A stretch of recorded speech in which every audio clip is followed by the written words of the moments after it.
Sup, you beautiful bastards! Welcome back to the Philip DeFranco Show, and I gotta knock out two things right at the beginning. The first is actually a correction from yesterday's show. The person this is about even messaged me and said I don't need to issue this correction in the show, but it's really more important to me because if I don't hold myself accountable, even for the small things, then why should you trust me? Yesterday in the edit, when we were referencing people that were actually angry about the Batman, for some reason, a tweet from the Amazing Atheist being sarcastic about people being angry about the Batman was used. I can usually catch those things, but like I even mentioned in yesterday's show, I had to rush off to the hospital, so I didn't get to finally clear it. And like I said, even though it was only up for a second, it felt important for me to call myself out for that. And then two, just another friendly reminder, you only have a few days left if you want to grab something over at beautifulbastard.com. This drop is awesome. I'm not sure how much longer, especially in your size. One day we'll all be skeletons is going to be around, as well as the emotionally exhausted Pooh Bears, the awesome olive tie-dye. More and more things keep selling out, so grab what you want while you can over at beautifulbastard.com. But with that said, buckle up for today's show, hit that like button, and let's just jump into it. Hey y'all, first up today, are you 25 or older? Do you ever feel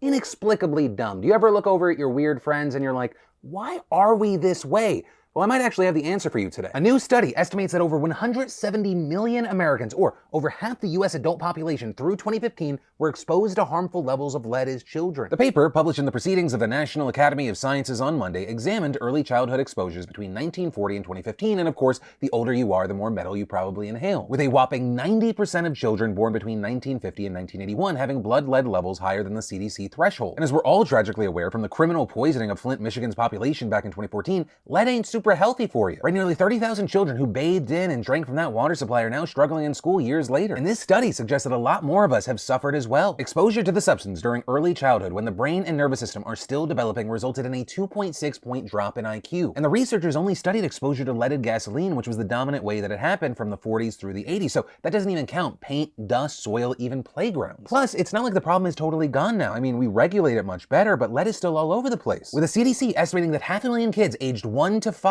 in the US have lead levels high enough to damage their health. And Bruce Lanphier, a health sciences professor at Simon Fraser University, told The Guardian, the more tragic part is that we keep making the same mistakes again. First it was lead, then it was air pollution, now it's PFAS, chemicals and phthalates, and it keeps going on, and we can't stop long enough to ask ourselves, should we be regulating chemicals differently? And remember, we've only talked about the US thus far because we're very self-involved. When you talk about the world's population, a recent study found that of 34 countries representing 2/3 of the world's population, they found that nearly half of all children surveyed had blood lead levels above 5 micrograms per deciliter, which is considered high by the CDC at the time of the Flint crisis. So yeah, it's incredibly depressing that this is still going on, and if all lead vanished tomorrow, tons of people would still be feeling the effects for decades. But hey, if we are going to have brain damage, at least we have brain damage together. Oh no. And then, in absolutely shocking influencer business news, you had professional fuckhead Jake Paul allegedly doing a not so good, very bad thing. And the bulk of this has seemingly come from and has been uncovered by CoffeeZilla, who's a YouTube creator that's done a really good job of exposing scams in the crypto space. And he posted a video yesterday alleging that Jake Paul has made over $2.2 million in crypto scams. And even posting after his video that a lawsuit was updated to include information that he had exposed. Or with Jake being among the people named in a class action lawsuit over a pump and dump scheme with SafeMoon. But according to CoffeeZilla, that's just sort of the tip of the crypto iceberg for Jake. With Coffee taking a look at what he says are Jake's crypto wallets, both the ones that were made easily available and the ones that he had to do some digging and tracking down to figure out if they actually belonged to Jake. And among the easy ones to find, you had Coffee claiming that Jake had made over $139,000 off of Sacred Devils and another $1.5 million off of Stick Dicks. And then for 3 others, using Jake's social posts, transfers, and other information, he alleged that he had actually found Jake's wallets and claimed that he had made $190,000 off of SafeMoon,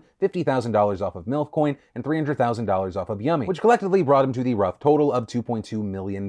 With Coffee alleging that Jake's fans most likely lost money in these schemes, showing graphs that detail how Yummy, Milf, and SafeMoon fell after Jake promoted them. And also noting, none of these promotions Jake Paul did were listed as ads, which is a big problem for him and a big problem with the Federal Trade Commission. Not only that, 3 of these coins could easily be considered investments, which could be a problem for the SEC. But as far as what happens next for Jake, if there's any fallout, well, Coffee said that remains unclear. But ultimately, I don't know what will happen to Jake. Will he be held accountable for what he did, for causing losses of his fans? Who knows? But what I do know is that Jake Paul advertised multiple projects to fans without disclosing he was paid to promote them. His fans lost money, while Jake was making somewhere in the range of $2+ million. But also, like I mentioned, after CoffeeZilla posted this video, he tweeted, "Breaking, new SafeMoon lawsuit update just dropped today. It now includes the Jake Paul secret wallets I put in my video and the $200K that I showed him making." But also an important thing with this story is it's not just Jake. There has been this question in the space of, is the other shoe ever going to drop? With that other shoe being, is there going to be a massive crackdown on all these influencers who have been promoting these pump and dump schemes? Especially because it's alleged so many have been paid under the table, and when they do promotions, they're not saying that they got paid or that it's an ad. But hey, time will tell, we'll wait and see. But in the meantime, I'd love to know what your thoughts are. And then we had Camila Cabello in the news, initially making headlines for a wardrobe malfunction, but then it became something else. All right, so it started because she did a virtual interview on BBC's The One Show and did a little dance demonstration, during which she touched her top, accidentally moving it to the side and revealing her chest. And with this, she just keeps rolling with the punches even though the hosts were shocked. And when she was done dancing, she joked that she hoped that they didn't see nipple. But as one too many oddly excited tabloid headlines will tell you, they did. And while Camila has at least publicly been laughing this off, even posting a TikTok about it, this ended up stirring up a controversy and debate regarding the sharing of the photo and video. Right after it happened, tons of people began sharing the clip of the nip slip and screenshots of it without editing or censoring out her chest. And so with that, you have people calling it out, asking for others to stop, with her argument being, yes, this did happen on live TV, people have seen it, but she is not consenting to the further spreading of the image. And so with this story, I was interested to know y'all's thoughts. What camp do you land in? Do you think that even though this was something that happened publicly, sharing an uncensored video of the incident is akin to basically sharing nudes without consent? Or do you think that it may not be comparable to that, but it's still wrong? Or are you in the other camp of, no, this happened publicly, it's already out there, it's fair game? Let me know where you land on this and why in those comments down below. But from that, I want to take a second to thank the fantastic sponsor of today's show, Keeps. Did you know that 2 out of 3 guys will experience some form of male pattern baldness by the time that they're 35? And maybe you have that friend or that family member that's dealing with hair loss right now, and you don't have to just sit around and wait for that to happen to you, because now is the time to do something about it. Keeps helps you stop hair loss before it's too late with a scientific and affordable approach to treatments that are up to 90% effective at reducing and stopping further hair loss. And Keeps offers generic versions of the only 2 FDA-approved hair loss products that are out there, so some of you may have already tried this before, but probably never at this price. And you can get these products delivered directly to your door, meaning no more going in person to the doctor's office for your prescription, saving you both valuable time and money. So if you're ready to take action and prevent hair loss, go to keeps.com/DeFranco, or just click that link in the description to receive 50% off your first order. And then let's talk about this company, Better, which I think most people don't even know what the company does, but they are aware of the company because of that old viral clip where back in December, billionaire founder and CEO Vishal Garg abruptly called 900 of his workers into a Zoom meeting, delivering a roughly 3-minute speech telling them they were all fired. This also being the same guy who once sent staffers an email likening them to a bunch of dumb dolphins. And that's on top of having a reputation for allegedly verbally abusing those below him. But what we might not know is after that, several top executives resigned over the next few months as the CEO took time off, the company hired a crisis firm, and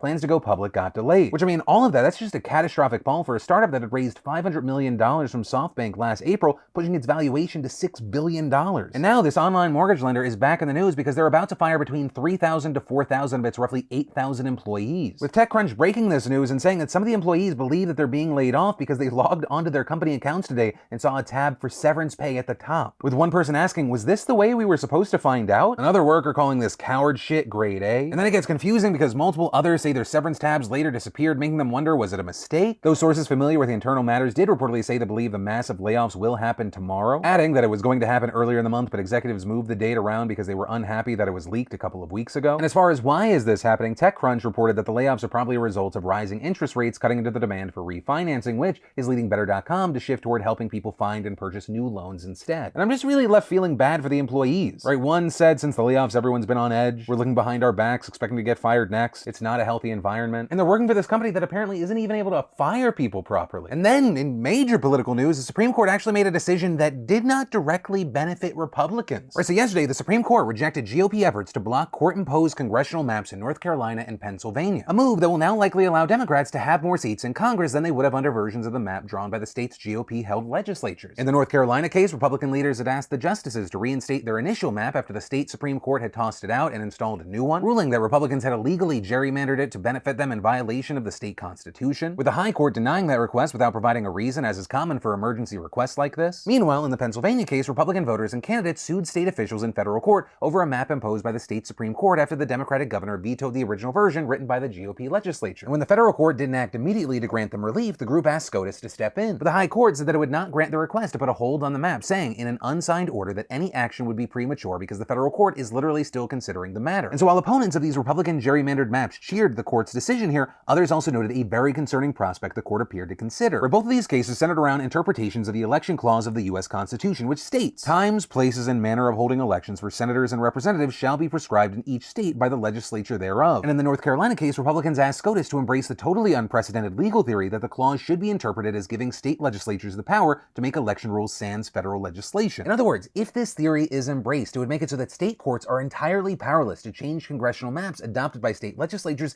even if those courts find that the maps in question violate the state's promise of free and fair elections. And in the ruling yesterday, 3 of the court's conservatives, Justices Clarence Thomas, Samuel Alito, and Neil Gorsuch, said that they bought this theory and were eager to consider it in cases with less procedural issue, with Justice Kavanaugh also expressing interest, but saying it was too close to the May 17th primary to take up the North Carolina case now. And as the New York Times explains, such a ruling would fundamentally alter how congressional elections are conducted and amplify partisan gerrymandering, allowing the party that controls the legislature to draw voting districts favoring its candidates. But for now, that is where we are, and we'll have to wait to see what happens next. And then finally today, let's talk about Vladimir Putin's unjustified monstrous war in Ukraine. Fighting continues throughout the country, and there are increasing reports that Russia continues to bomb and shoot civilians. Russia forces claimed that they had opened humanitarian corridors again for people to leave, but footage from these corridors clearly indicates that the ceasefire is being ignored and civilians are being attacked. So it's not surprising that we've seen a lot of people just choosing to stay put, but that's definitely not easy either. Or you can just take a look at things like the channel of TikToker Valeria Shashina. She shows what life is like in bombed Ukrainian cities and what it's like living in a bomb shelter. And as shocking as her videos are, it's not the worst devastation we've seen. Yesterday, you had an Al Jazeera team managing to get into the city of Kharkiv during a lull in the fighting as part of the Russian, quote, humanitarian ceasefire. You need to see the pure devastation that Putin and Russia are unleashing on civilian areas. And so with all of that, we've seen the number of refugees from the country increase, with the UN reporting now that over 2 million people have fled the conflict. Countries near Ukraine have been getting a ton of help from organizations and private individuals in helping clothe, feed, and house the refugees. We've also seen more and more countries join in on the sanctions against Russia, leading to it now being labeled the most sanctioned country in the world. Before the war, there were over 2,700 sanctions against Russia, and that number is now ballooned to 5,532 since February 22nd, safely placing it ahead of Iran, the next most sanctioned nation. And as we've talked about plenty, all of these sanctions are already having a serious effect on Russia's economy, where the ruble fell to 160 per dollar, an all-time low. And on top of that, Western nations, including those in the EU, are exploring phasing out Russian oil and gas, which resulted in Russia threatening to quickly cut off oil and gas if those plans move forward, with Russian officials claiming that it would lead to $300 barrels of oil, something in the past many, including myself, have referred to as the nuclear option, but lately you can't even be hyperbolic about it because an actual nuclear option is apparently on the table for Putin. However, it's looking like Russia's threat is already being called, with Biden announcing this morning, "Today I'm announcing the United States is targeting the main artery of Russia's economy.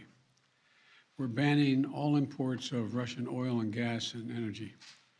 That means Russian oil will no longer be acceptable at U.S. ports, and the American people will deal another powerful blow to Putin's war machine. This is a step that we're taking to inflict further pain on Putin." And that decision, especially if it's followed by the EU, is definitely expected to rock energy prices even more. Although it is likely a calculated gamble, as Russia relies on exporting energy while the West has other sources to get it. Or because in the US, Russian oil only accounts for 8% of our total imports. But that being said, it has also led to some controversial moments here in the US. Right, there are reports that the Biden administration is now talking to Venezuela's Nicolas Maduro about buying oil from there, which is incredibly notable because he is a ruler that the US does not officially recognize as legitimate. Not to mention that Venezuelan oil production capabilities right now are in the shitter, so it's unclear how this would actually help. It's also led to many Republican politicians demanding that Biden reopen drilling and fracking across national parks and other areas in the US in an attempt to cut off the potential fallout of skyrocketing oil prices. And depending on how long this war goes on and how long these oil prices are increased, in addition to affecting everyday Americans, we'll also likely see this be a massive issue in the upcoming midterms, which is really just one of the many ways that this is a reminder that events in places that seem very far away can have very direct consequences here in the States. And on that note, I'll leave you with a message that President Zelensky had for Americans last night. "We are not far from you. And that's why, Americans, if you see and if you understand how we feel life, how we fight against all the enemies for our freedom, support us. Support us, and not only with words, with concrete, direct steps." But ultimately, that is where that story and today's show ends. As always, thank you for watching, liking, supporting the show. Also, quick reminder, time is slipping away if you want to grab something over at beautifulbastard.com. But, of course, as always, my name's Philip DeFranco. You've just been filled in. I love yo faces, and I'll see you tomorrow.